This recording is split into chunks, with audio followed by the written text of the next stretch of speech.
Hi everyone and welcome back to Chess for Charity. In this position, it's white to move, and the goal is, can white win? Can white draw? Or is it just a loss here? Right, figure that question out. So let's talk about it, and hopefully you can see the nuances of this position and why it's so cool. Okay, so let's first talk about what happens if you push the pawn.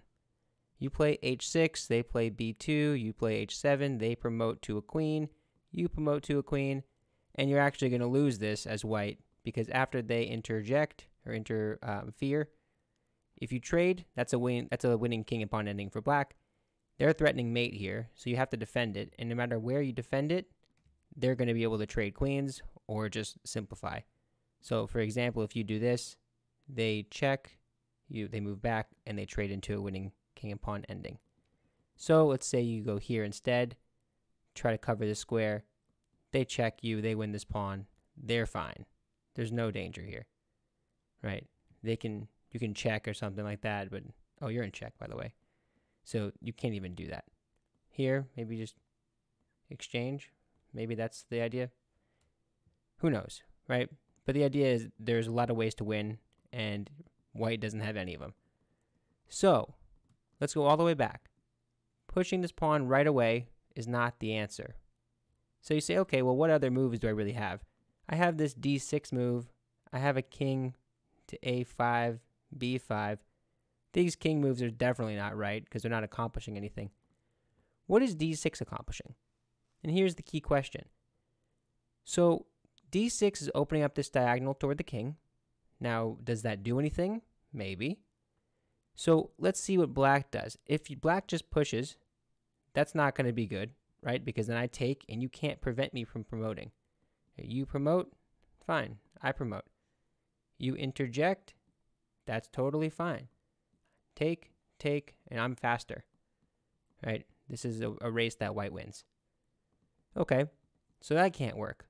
So you can't promote, which means on my move d6, you have to address d6 in some way. You have to either capture it or you have to push past it. Okay, so let's just say, for example, you capture it. Does this change anything? Well, in this case, believe it or not, white actually wins. Now, why? Well, look at what I just opened up. I opened up this diagonal all the way to the corner square.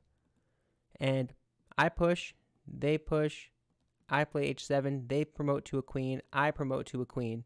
And here's the key.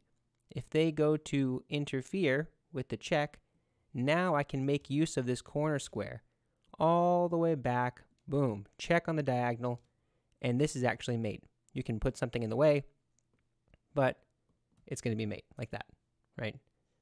So they can't take that pawn on d6, and they can't promote, so if they have to do something else. Well, if they push 2, does that change anything? Not really.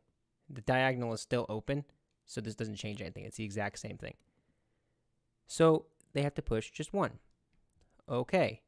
Now, how is this different? Does white win this, or does white lose this somehow still, or is it a draw? And this is the whole reason I made the video. It's so cool. Just the nuance. You have to see this far and see this super nice move at the end of the sequence. h6, b2, h7, queen, queen. Now they interject, right? They are interfering now. And here is the showstopper. This is the move that made everything just go crazy for me. Okay. What is the move? If you take, you're losing. If you move the queen, I don't know, back somewhere, you're going to get mated. Right? That's going to be mate. So, here's the move. Queen d8. What in the world is that move about? If they take this, that is stalemate. Look at this. Pawn is covering b5, the queen cuts the diagonal, and the king is covering the first 2. Look at that. That is crazy. And of course, the pawn can't move. So black can't take this queen. But black kind of has to, because if they don't take it, I'm going to take this and I'm going to mate you. So if they just try to move somewhere else, maybe here, well, can they do that? No, that's a pin. They can't do that. They have to stay on this. So what do you, push the pawn? Fine, push the pawn. That's a check, or that's going to be a loss for you. Look at this. I'm covering all these squares with my queen and my king. You're not doing anything.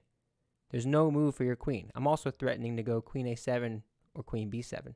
So you can't run away with your queen. What are you going to do? Push this? Is that going to do anything? That's going to be the same mate we saw earlier, right? So let's go all the way back and see it one more time. You have to throw in this d6 move. And black can lose if they're not careful. If they take this, white wins. And just to be clear, if white doesn't play d6, then white loses. So the best move in the position, c6, and then race to the top here.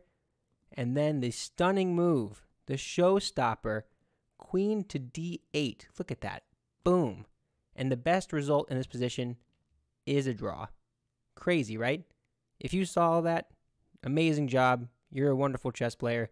But that's it for this video. If you enjoy the content, be sure to like and subscribe.